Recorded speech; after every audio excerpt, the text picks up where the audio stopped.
Hello, and welcome back to Tidbit of Torah. I think about times when I have had to teach my children how to respectfully interact with moss and bugs and squirrels and pets and all sorts of animals that they might interact with in their lives, where they might come in a little bit hard and have a tendency to squish a bug. I've had to teach them how to come in and hold a ladybug with an open palm, or the importance of returning it to its own habitat rather than taking it into the house. These kind of teachings that we have for our children, and frankly for all of us, about how to show compassion towards all creatures is at the heart of one of the mitzvot of this week's Torah portion, Teitzei, in which we encounter the mitzvah of Shiluach HaKein, that of sending off a mother bird. So what does the Torah says? In Deuteronomy 22:6, we read that if, while we are walking along the road, we chance upon a bird's nest in a tree or on the ground with little baby birds or eggs and a mother bird sitting upon its young, we do not take the mother bird together with its young. Rather, the Torah tells us, let the mother go and take only the young, in order that you may fare well and have a long life. Well, we can't help but read this and ask questions. Well, first of all, why not just leave all the birds?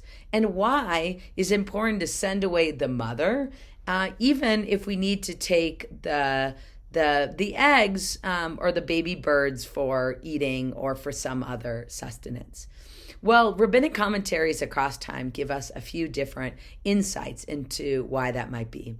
The Rambam Maimonides talks about how Judaism inherently has a value of separating its mother from its young. We see that also in the rules of kashrut, in which we're commanded to not boil a kid in its mother's milk, which leads us to separate meat from milk in kashrut. That there's something inherent about the power of a mother and its child together, which is sacred and holy, and therefore we are not able to take them both together.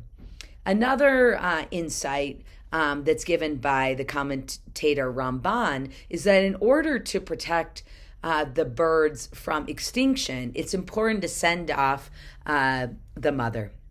And a third explanation is that this is about compassion. The Hebrew word for compassion in Judaism is rachamim, in biblical Hebrew, which comes from the word rechem, which means womb. And so I think we can see here how this Torah portion is actually teaching us and our children this incredible value of compassion that comes from the womb. It comes from rechem. It comes from this instinct, protect a mother and protect its child. And that we should have compassion, not just for human beings, but also for all of God's creatures, including birds and other animals. And that by treating animals with compassion, we learn a way of living in the world, which is not one without impact, because it's impossible to live completely without impact on the planet or on other creatures, but to be able to learn how to make decisions that can be led with a value of compassion.